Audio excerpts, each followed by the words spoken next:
एहि बेर जुड़शीतल पाबनि कहिया छी और एकर विधि विधान की होइ छै एहि पर एकटा वीडियो बना दियौ। बहुत रास अहाँ सबके कमेंट आयल छलै, चलू हम बताबऽ जा रहल छी।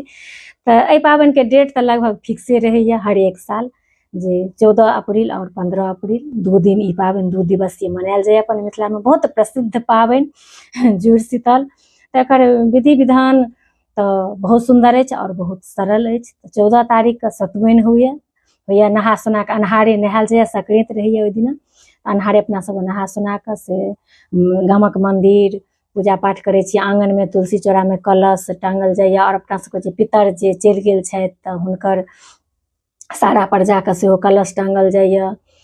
दान दक्षिणा मतलब एहिमे पानि पीबऽके साधनके दान करैके महत्व छै, जेनाकि घैलाके परम्परा अछि। तऽ आब अपन लोक कनि बदलावो कऽ देलखिन, जिनका इच्छा होइ छनि तऽ डोल बाल्टीन गिलास लोटा जिनका जे होइ छनि यथाशक्ति तथा भक्ति, एकर कोनो और अंत नहि छै। से दान दक्षिणा अन्न पानि दान कयल जाइ छै। तऽ से सब करी, जे दान वस्त्रे दान करैके मन हुए अन्न, एहि सबके विधान छै। कऽ सकै छी ब्राह्मण खुआएल जाइ छै, बड़ी भात बनैया अपना सबके। फेर अगला दिन जे होइ छै से भगवतीके प्रसाद चढ़ै छनि। तऽ जेना हमरा सबके होइया तऽ ओहि दिन 14 तारीखके नहा सुना कऽ भगवती लेल भात बना कऽ राखल जाइ छनि। आ बसिया भात दही मधुर मिठाइ जे भी आयल पोखरिसँ सेमार आयल ओ लऽ कऽ भगवतीके से पातरि पड़ै छनि, प्रसाद पड़ै छनि। सब मुख लगमे बड़ी भात और सेमारके लत्ती दऽ कऽ जुड़ायल जाइए। कलम गाछी जुड़ायल जाइए।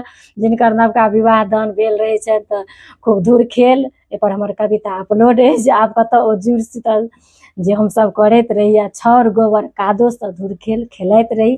तऽ ओना तऽ कम भऽ गेलै, लेकिन हाँ एखनो जे गाममे छथिन तऽ जिनका इच्छा होइ छनि या खेलायल जाइ छै तऽ खेल धूप होइ छै। फेर अगला दिन से साँझमे बड़ी पूरी सब बनैके विधान छै। इएह सब खाइ पीबैके पाबनि छी और उत्सवके पाबनि छी। बड़ीमे नवका टुकला ओहि दिन खायल जाइ छै, उसरगमे नवका टुकला पड़ै छै। हम तऽ किछु लिख कऽ रखै नहि छियै, जे छुटि गेल हेतै तऽ अहाँ सब कमेंट करब तऽ हम बता देब। इएह सब विधि विधान छै जे दान प्रदान करू और ओहि दिनसँ से आमके टुकला खायल जाइ छै। ओना एहिसँ पहिले अगर नमहरो भऽ जाइए तऽ घरके जे मालिक रहै छथिन कमसँ कम से ओ नहि खाइ छथिन। ओहि दिन जखन उसरग पुसरग भऽ जाइ छै ओकर बादसँ हम अहाँ आमके चटनी खाइ छी। तऽ बहुत नीक ई समय रहैए, नहि जाड़ नहि गर्मी, आ बहुत सुन्दर खाइ पीबैके पाबनि छी। तऽ सबगोटाके हम जुड़शीतलके बहुत बहुत शुभकामना दै छी, बहुत बहुत बधाई। और जे किछु हमरासँ छूटि गेल हेतै अहाँ सब कमेंट करब, हम कमेंटके रिप्लाइमे से रिप्लाई देब या फेर दोसर वीडियो बना देब। चलू एखन अहाँ सबसँ विदा लै छी, मिलै छी बहुत जल्दी अगिला वीडियोमे। ताबत तक लेल जय सिया राम, जय मिथिला धाम।